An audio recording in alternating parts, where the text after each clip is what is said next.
हम लोग बात करेंगे बैक्टीरियोफेज के लाइफ साइकिल्स के बारे में 3D एनिमेशंस के थ्रू। तो बैक्टीरियोफेज बेसिकली ऐसे फेजेस होते हैं या ऐसे वायरसेस होते हैं जो बैक्टीरिया को ईट करते हैं, और इनकी जो बेसिकली शेप होती है वो शेप टैडपोल होती है। यहाँ पे ये बैक्टीरियल सेल ब्लू कलर के अंदर दिखाया जा रहा है, और ये आपके पास टैडपोल शेप वायरस है जो अपनी अटैचमेंट कर रहा है बैक्टीरियल सेल वाल के ऊपर।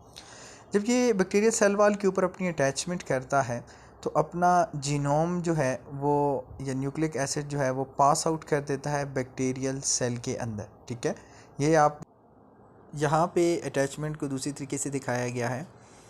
ये आपके पास बैक्टीरिया की सेल वाल आ जाती है। ठीक है, ये बैक्टीरिया का जीनोम आ जाता है, ये क्रोमोसोम, और यहाँ पे वायरल जीनोम आ गया। वायरस का जो आपके पास न्यूक्लियर मटेरियल होता है वो बेसिकली वायरस की बॉडी से मूव होके बैक्टीरिया के अंदर इंटर हो जाता है। ठीक है, जब बैक्टीरियल क्रोमोसोम के अंदर ये इंटर होता है तो ये बैक्टीरियल जो क्रोमोसोम होता है, ये बैक्टीरियल का जो स्ट्रक्चर होता है उसको ब्रेक डाउन करता है, और उसको ब्रेक डाउन करने के बाद वहाँ पे ये अपनी जो है वो कॉपीज़ बनाने की जो बायोसिंथेसिस है उस प्रोसेस को स्टार्ट करता है। ये देखें, अभी इसने यहाँ पे रप्चर कर दिया और उसका तकरीबन जो है वो हमारे पास ख़त्म हो चुका है बैक्टीरिया का जेनेटिक मटेरियल।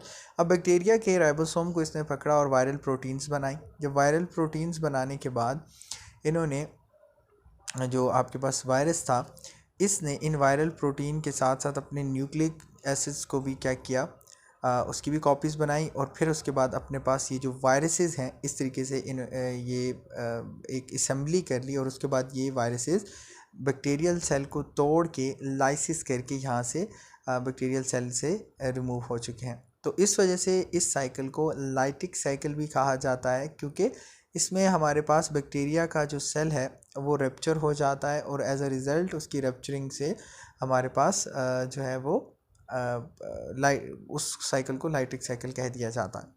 उसके बाद अगर हम लोग बात करते हैं, नेक्स्ट हमारे पास जो आ जाता है वो है लाइसोजेनिक साइकिल के अंदर बेसिकली आपका जो वायरल जीनोम होता है वो जाके पहले तो इंटर जब होता है एंट्री उसकी, तो वो अपने आप को कोशिश करता है कि इंटीग्रेट कर ले, यानी इनकॉर्पोरेट कर ले किसके अंदर, बैक्टीरियल जीनोम के अंदर। यहाँ पे आप देख सकते हैं इसने अपने आप को इनकॉर्पोरेट कर दिया बैक्टीरियल जीनोम के अंदर। अब बजाय इसके जेनेटिक मटेरियल को रप्चर करने के बैक्टीरिया के, ये क्या करता है, इसी के साथ इस कंडीशन में रहने लग जाता है जिसे लाइसोजेनिक कंडीशन कहते हैं। ठीक है, यानी अभी इन्होंने लाइसिस काज कर सकते हैं लेकिन लाइसिस काज नहीं की। तो जब बैक्टीरिया बाइनरी फिशन के थ्रू या किसी प्रोसेस के थ्रू अपनी कॉपीज़ बनाता है तो साथ में वायरस भी उन्हीं के अंदर इंटीग्रेटेड फॉर्म के अंदर कॉपीज़ बना रहा होता है। तो इस तरीके से जो है पहले साइकिल के अंदर जो लाइसिस वाला प्रोसेस हो रहा था, वो जो असेंबली हो रही थी वो नहीं हो रही, बल्कि वायरल कॉपीज़ बन रही हैं along with the bacterial copies. अगर हम लोग बात करते हैं कि इस कंडीशन को प्रोफेज डीएनए भी कहा जाता है। प्रोफेज का मतलब pro mean before and way phase mean, ये प्रोफेज वायरस भी कहते हैं, फेज का मतलब ईटर होता है। यानी ये एक ऐसी कंडीशन है कि इससे आपके पास फेज तो बन सकता है लेकिन अभी फेज बना नहीं है, तो ऐसी कंडीशन को हम प्रोफेज कहते हैं। तो ये आपके पास कुछ इस तरीके से वायरल रेप्लिकेशन का एक प्रोसेस था जो लाइटिक और लाइसोजेनिक जो आज हमने समझने की कोशिश की। अब यहाँ पे ये अगर प्रोफेज, जैसे मैंने समझाया था कि बाज़ औक़ात ये प्रोफेज अपने आप को कन्वर्ट कर देता है लाइटिक साइकिल्स के अंदर भी, तो इस तरीके से फिर वो लाइटिक साइकिल्स को कंटिन्यू कर सकते हैं। तो ये आज का हमारा कुछ कुछ 3D एनिमेशंस के थ्रू का लेक्चर था कि वायरसेस के जो लाइटिक एंड लाइसोजेनिक साइकिल्स होते हैं वो किस तरीके से होते हैं। शुक्रिया, अस्सलाम वालेकुम।